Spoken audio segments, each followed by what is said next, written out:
My name is Lydia Monroe, and if there's one thing I've learned about family, it's that the people who laugh the loudest are usually the ones who'd rather you disappear quietly. I'm 29 years old, and for as long as I can remember, I've been the family's punchline, the odd one out, the difficult daughter, the disappointment that everyone politely tolerates at holidays, but secretly wishes had married rich or moved far away. That day, the annual Monroe family reunion, it felt like every year before. The lawn was packed with fake smiles, overfilled wine glasses, and the sound of people pretending to like each other. Aunt Kara bragged about her daughter's new car. Uncle Greg complained about taxes like he didn't just lease a boat. And my mother, Helen, floated between conversations like the self-appointed hostess of a perfect family. Except it wasn't perfect. It never was. The smell of grilled chicken mixed with perfume and resentment. I sat at the long picnic table near the end, close enough to hear everyone's chatter, but far enough to be forgotten. I'd gotten used to that spot.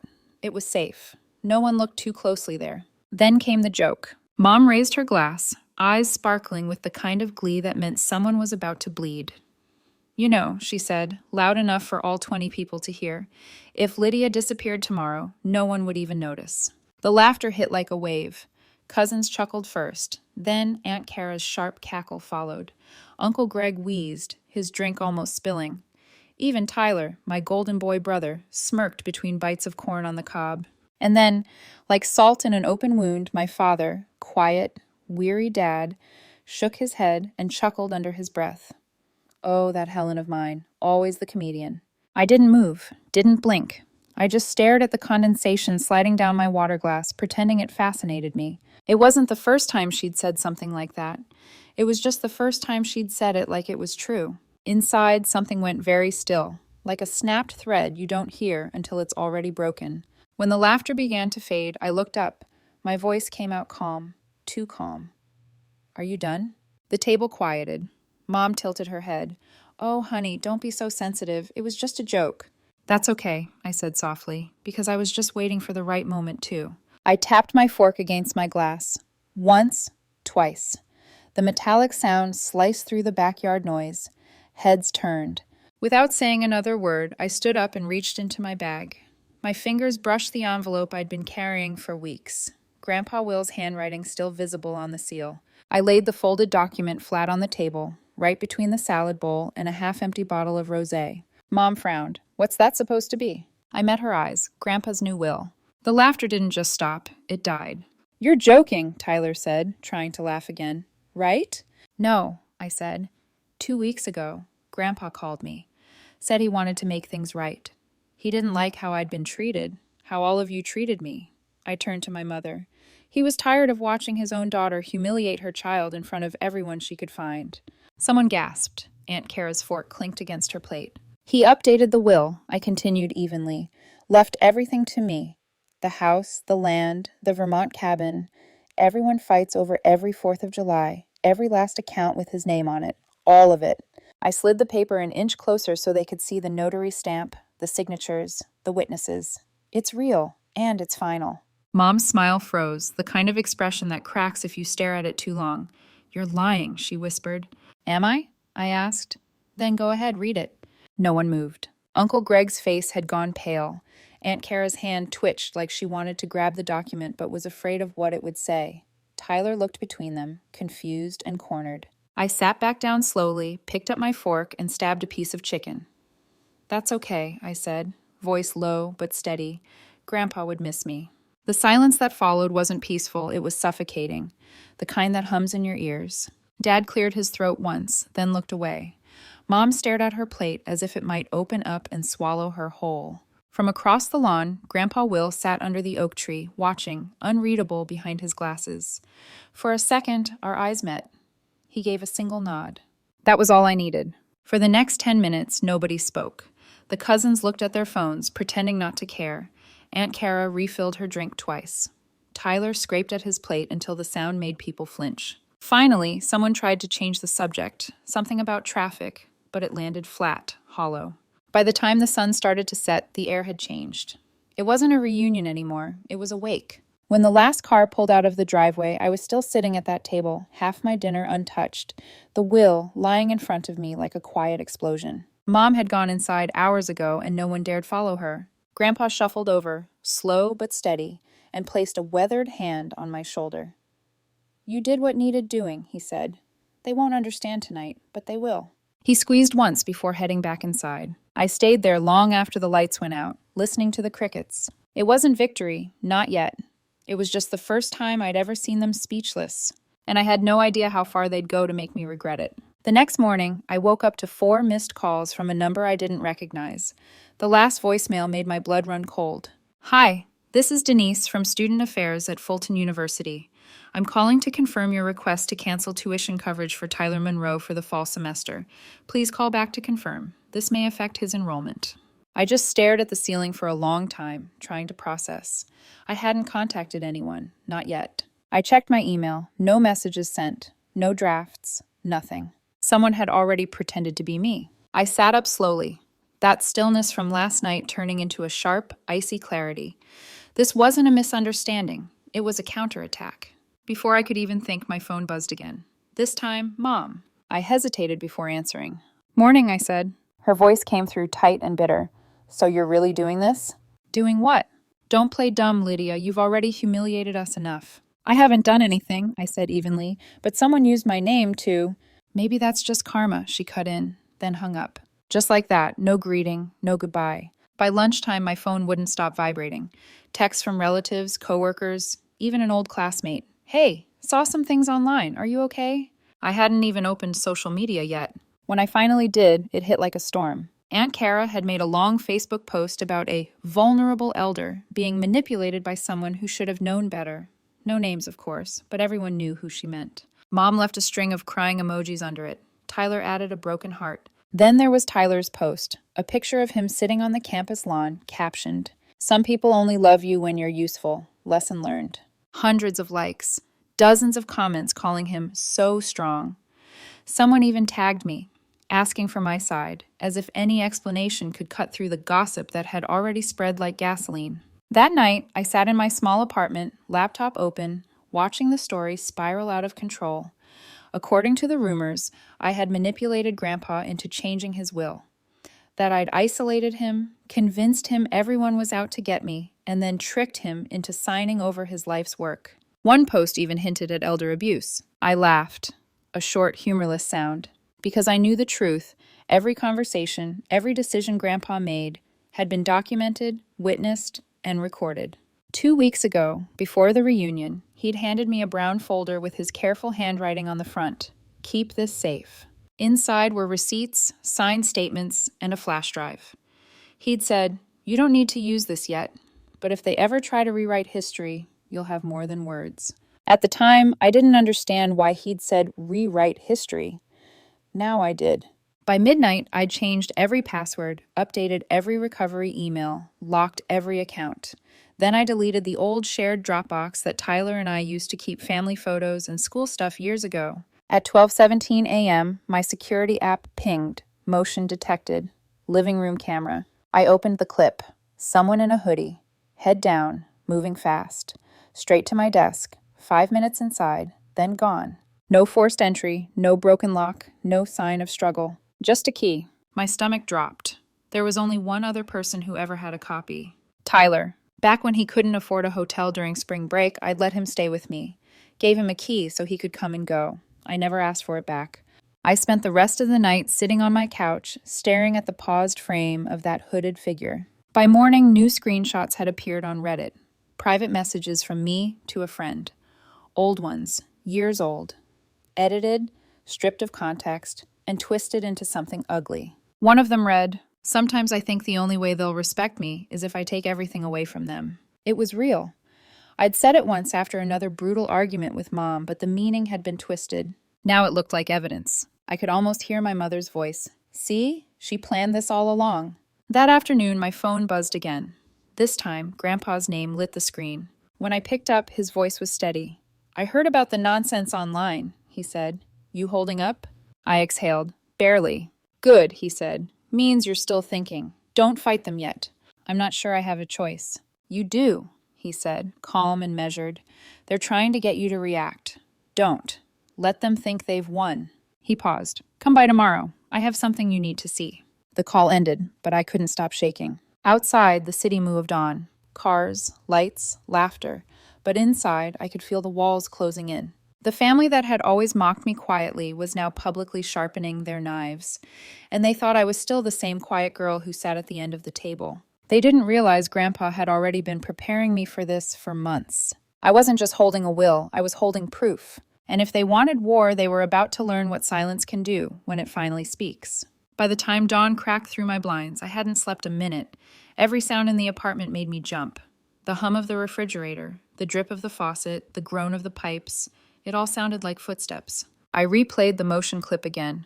Frame by frame, the hooded figure moved fast, deliberate, straight to my desk, to the drawer where I kept old files, tax returns, and Grandpa's letters. 5 minutes in, 5 minutes out. Whoever it was knew exactly what to look for.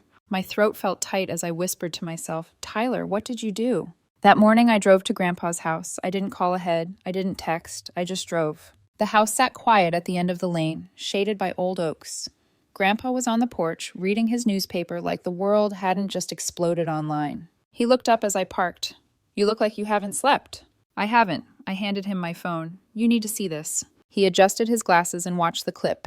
When it ended, he just exhaled through his nose. Calm, heavy, disappointed. "They're playing a dirty game," he said finally. "And they think you don't know how to fight back." I sat beside him on the porch steps. "They've already made me the villain. Everyone believes them." "Then stop arguing with ghosts," he said. "You can't reason with people who already picked a side." I stayed quiet. After a long pause, he stood, went inside, and returned with a folder, thick, brown, with my name written across the front in his shaky handwriting. He placed it on my lap. "Open it." Inside were typed transcripts of phone calls, each page neatly dated, time-stamped, notarized. My heart pounded as I flipped through them. One was between Mom and Uncle Greg, recorded a month before the reunion.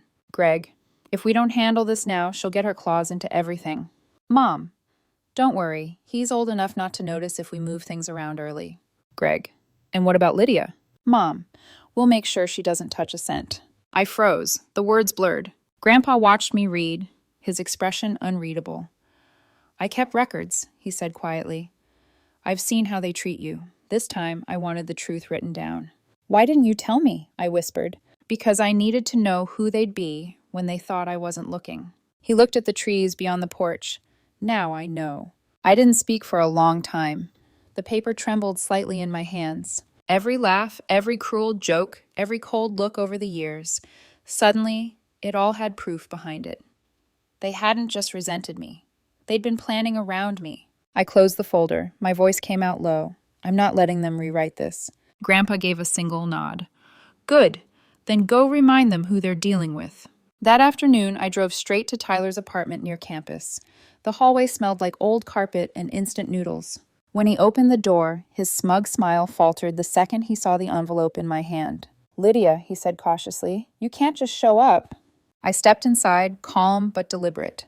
"You broke into my apartment." He blinked. "What? No, what are you talking about?" "Save it." I dropped the envelope onto his kitchen counter. "Read." He hesitated, then curiosity got the better of him. He unfolded the first page. His eyes skimmed the lines, confusion turning to panic. "Mom, we'll make sure she doesn't touch a cent."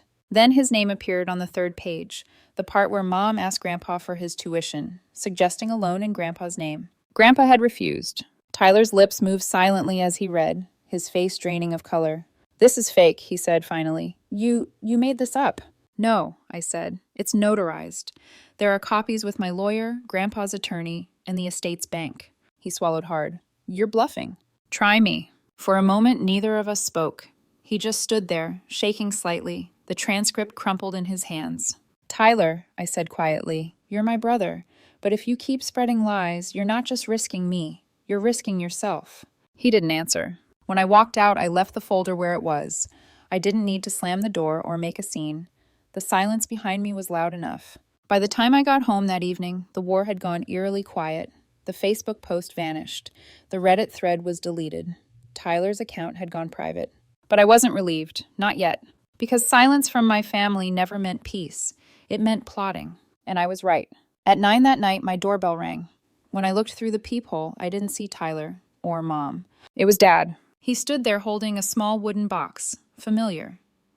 When I opened the door, he held it out. You remember this? I did. My grandmother's jewelry box, missing for over 10 years. You're not the only one tired of her, he said. My voice caught. Dad, what are you talking about? He stepped inside, eyes heavy. You need to see what she's been doing, and you'll understand why I've been quiet. He opened a folder of his own, bank statements, loan applications, and forged documents, all signed by Mom. She'd been trying to pull a mortgage against Grandpa's house, with Greg's help, and Tyler had emailed a bank officer under her direction. I already filed for legal separation, Dad said flatly. My lawyer sent the bank everything. They're investigating for attempted fraud. He looked up at me, his face hard. You were right to walk away. When he left, I sat in the quiet, surrounded by documents that told a truth uglier than any rumor. Mom hadn't just humiliated me. She'd been trying to strip her own father's house bare before he even died. The pieces were falling into place, and Grandpa's last words to me that afternoon echoed in my mind. Now you understand why I changed the will. He'd known all along. 3 days passed, no posts, no calls, no new rumors. The sudden quiet wasn't comforting. It was the kind that hums like an electrical current under your skin. The calm before a storm you can already smell in the air. Every morning, I woke expecting another public attack, another twisted story, but nothing came. The silence itself felt like a message. They were regrouping. And then, on the fourth night, my phone buzzed. A notification from the university. Due to new information submitted by the Monroe family, a temporary hold has been placed on Tyler Monroe's student account, pending investigation. I read it twice, then a third time. I hadn't said a word to the university. Grandpa hadn't either. This wasn't my doing. Someone else had turned on Tyler. Either the bank flagged something, or Dad's lawyer had connected the dots from those fraudulent applications. Either way, it was done. And just like that, the Golden Boy's shine began to fade. By noon, Tyler was blowing up my phone. Text after text, call after call. You did this. Fix it. You're ruining my life. Answer me. I didn't respond. Let him feel the same silence I'd lived in for years. That evening, Grandpa called. His tone was calm, almost amused. They're unraveling faster than I thought, he said.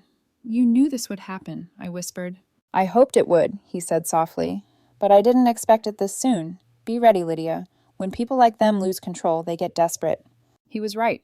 The next morning, Mom showed up at my door. No warning, no call, just the sound of her manicured nails pounding on the wood. I didn't open it right away. I watched through the peephole. She looked different. The arrogance was gone, replaced with something feral. Panic and fury tangled together. Lydia, open the door right now, she hissed. You've destroyed your brother's future. You've humiliated this family enough. I opened the door slowly, keeping my hand on the lock. Destroyed? I said. You mean like how you tried to destroy Grandpa's house? Her eyes flickered, just for a second. You don't know what you're talking about. Oh, I do, I said, my voice low but steady. I saw the loan applications, the forged signatures, the emails. Dad told me everything. She froze. Her lips trembled, but not from guilt, from anger at being caught. How dare he? Don't blame him, I interrupted. He's finally telling the truth, something you've never been able to do. Her face twisted. You think this makes you better than me? No, I said. It just makes me free. For the first time in my life, she didn't have a comeback. She just stood there, breathing hard, eyes darting like she was searching for an escape. Then she said something I'll never forget. He was supposed to leave it all to me. The words hung in the air, raw, unfiltered truth. He did, I said quietly. He left you the consequences. She took a step back, as if the words had physically hit her. You'll regret this, she whispered. I smiled faintly. Maybe, but I won't regret walking away. She left without another word. That night I called Dad. He didn't sound surprised. She came to me right after she left you, he said, screaming, blaming everyone but herself. What did you tell her? That I was done protecting her. A long silence. Then his voice softened. She's lost, Lydia. When people build their identity on control, the moment they lose it, they don't know who they are. I leaned back on the couch, staring at the ceiling. She'll never forgive me. She doesn't need to, he said. You don't need her permission to live your own life. For a moment, I couldn't speak. Then quietly I said, thank you. The next few days blurred together. Grandpa called daily, checking in. Dad stopped by once with groceries, pretending it was just to drop something off. Even the air around me felt different. Lighter, cleaner. like something toxic had finally been cleared away. But deep down, I knew this wasn't the end. Not yet. Because a family like mine doesn't crumble quietly. They fall apart with claws out, dragging everyone down as they go. And if Mom couldn't destroy me in private, she'd try to do it in public. Sure enough, a week later, I received a call from Grandpa's lawyer.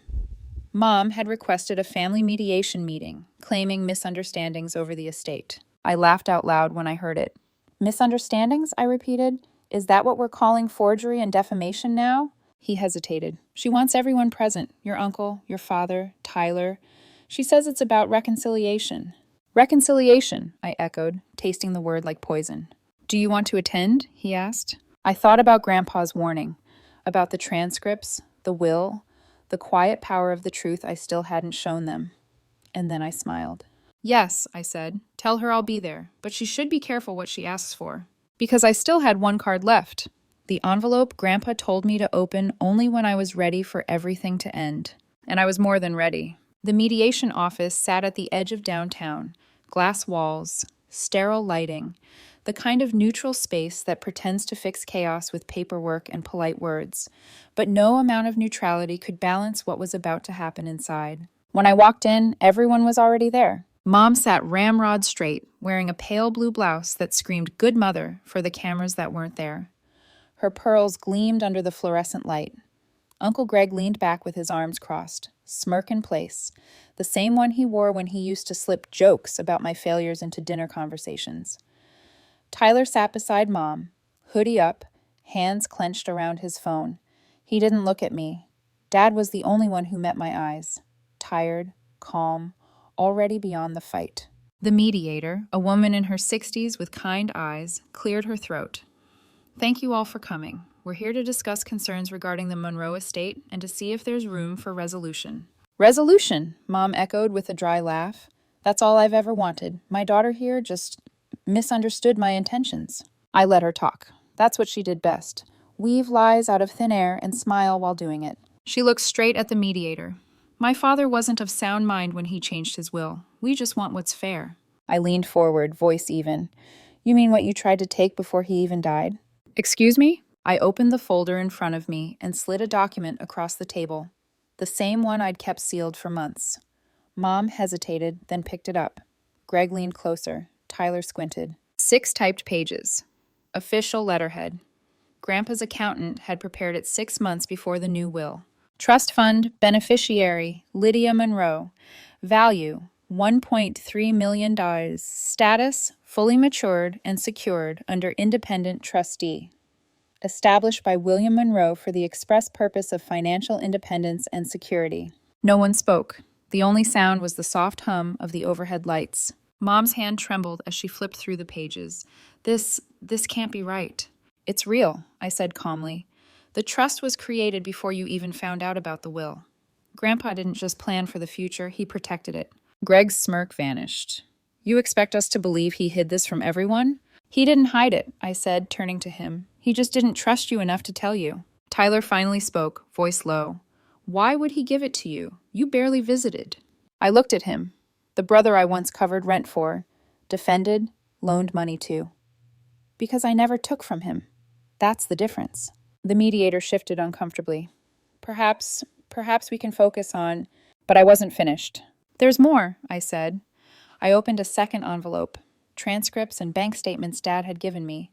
This shows Mom and Greg trying to take loans against Grandpa's property. Tyler, your name's in one of the emails. You used your student account. Tyler's face went white. That wasn't... It was, I said sharply. The bank confirmed it.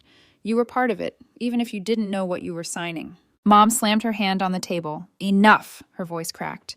You think this makes you the hero? You tore this family apart. I met her glare. No, I just stopped letting you use me as glue to hold your lies together. The room fell silent. For the first time, she didn't have control. The mediator spoke gently. Mrs. Monroe, I think it's clear your daughter has documentation to support her claims. Perhaps this isn't the setting to dispute. Mom cut her off. Of course you'd side with her. You don't know what she's like. Her voice rose higher, sharp and trembling. She's always been vindictive, ungrateful, cold. Enough, Dad said quietly. The word cut through the air like glass breaking. Everyone turned. He looked at her with exhausted eyes. You don't see it, do you? You've been trying to control everyone so long you forgot what love even looks like. For a moment, she looked stunned. Then her shoulders slumped, her face crumbling into something almost human. Fear, loss, desperation. I stood. You wanted clarity, I said. Here it is. I gestured to the documents. You can burn the will tomorrow. It wouldn't matter. This trust was never about the house or the money. Grandpa wanted me free from all of this. Mom's lip quivered. He planned this? Yes, I said softly, and I'm done letting you rewrite it. I gathered my folders, slid them into my bag, and looked at each of them. Greg staring at the table, Tyler avoiding my gaze, Mom frozen. Quiet or public, I said. Your choice. Either way, I'm done being your scapegoat. Then I turned and walked out, leaving them in that sterile office filled with fake plants, shattered pride, and the sound of everything they'd built collapsing. Outside, the air was sharp and cold. I stood on the sidewalk for a long moment, breathing it in. My phone buzzed. It was Grandpa. Did you do it? He asked. I did. A pause, then a soft chuckle. Good. You handled it better than I ever did. I'm tired, Grandpa. I know, sweetheart, he said. But now you can rest. They can't touch you anymore. I looked up at the gray sky. I didn't win anything. He paused. You won yourself. That's enough. The line went quiet, but his words stayed. For the first time in years, I felt the weight lift. Not gone entirely, but light enough to breathe again. I got in my car, started the engine, and drove without thinking, away from the city, the noise, the ghosts. I didn't know where I was heading yet, but for once it didn't matter. It's strange how silence changes its meaning once you stop fearing it. 2 months after the mediation, I was living in the Vermont cabin, the one everyone used to fight over every 4th of July. The air smelled like pine and rain. The nights were still enough that I could hear the creak from my bedroom window. Grandpa had insisted I keep the place. He'd said, every family needs a clean page. This one's yours. At first, I didn't believe him. I kept expecting the phone to buzz, expecting Mom to unleash another round of public drama. But she didn't. Instead, she vanished. Her Facebook account disappeared. Aunt Kara went silent. Greg's business quietly rebranded under a new name, probably trying to outrun the fraud investigation that Dad's lawyer had triggered. And Tyler, he dropped out of college. I found out through a single short email from Fulton University. Please be advised that Tyler Monroe has officially withdrawn for the academic year. No explanation, no apology, just a formality that felt like a gravestone. Dad called sometimes, though never to talk about her. Mostly he asked how I was sleeping, if I'd eaten, if the snow had started up there yet. His voice carried something new. Humility. Quiet. Maybe even peace. Grandpa, though, he called every week like clockwork. We talked about everything except the past. But one afternoon, his tone shifted. You did something brave, Lydia, he said. Most people spend their lives trying to be understood by those who never will. I just told the truth, I said. He chuckled softly. That's the bravest thing of all. I looked out the window at the sunlight catching on the frozen lake. Do you ever feel guilty? For what? For walking away. He was silent for a long time before answering. Every day, he said finally. But that doesn't mean I'd change it. His words stayed with me long after the call ended. Because guilt and peace, they're siblings. You can't hold one without feeling the shadow of the other. That night, I pulled the small wooden box Dad had returned to me. Grandma's jewelry box. The one Mom had hidden away years ago. Inside were a few old photographs, a string of pearls, and a folded letter in Grandpa's handwriting. It was dated 6 months before the will changed. Lydia, if you're reading this, it means you've found your voice. Don't let them convince you that peace requires permission. You've earned your silence. You've earned your freedom. Remember, what they call betrayal, I call survival. I sat there for a long time, the letter trembling slightly in my hands. The next morning, I woke up early, made coffee, watched the mist rise off the lake. The peace was almost disorienting. No alarms, no arguments, no performance, just quiet. Later, I walked to the edge of the woods where Grandpa used to fish when he was younger. There was still an old bench there, half buried under leaves. I brushed it off and sat down. The air smelled like earth and thawing ice. For the first time, I let myself remember everything. The dinner table laughter, the joke that started it all, the way Mom's smile collapsed when I laid the will on the table. I used to think that moment was the victory, but now sitting here, I realized it wasn't. The real victory was the quiet after. No more proving, no more defending, no more waiting for people to see my worth. They never would. And that was fine. In the distance, I saw a hawk circling over the lake, Slow, steady, unbothered. It reminded me of Grandpa somehow. I whispered, "You were right." Because he'd told me once, sometimes you don't win by fighting harder. You win by walking away first. I took one last look at the horizon and smiled. Everything they'd used to shame me, my independence, my distance, my quiet, turned out to be the exact things that saved me. Mom would never understand that. Maybe she never could, but I didn't need her to. I wasn't her mirror anymore. I wasn't anyone's scapegoat or proof of failure. I was just Lydia Monroe, the girl who finally stopped apologizing for surviving. The world didn't end when I stopped trying to be their good daughter. It only got quieter.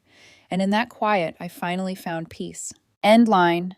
Sometimes you don't need revenge, just the truth and a quiet place to live with it.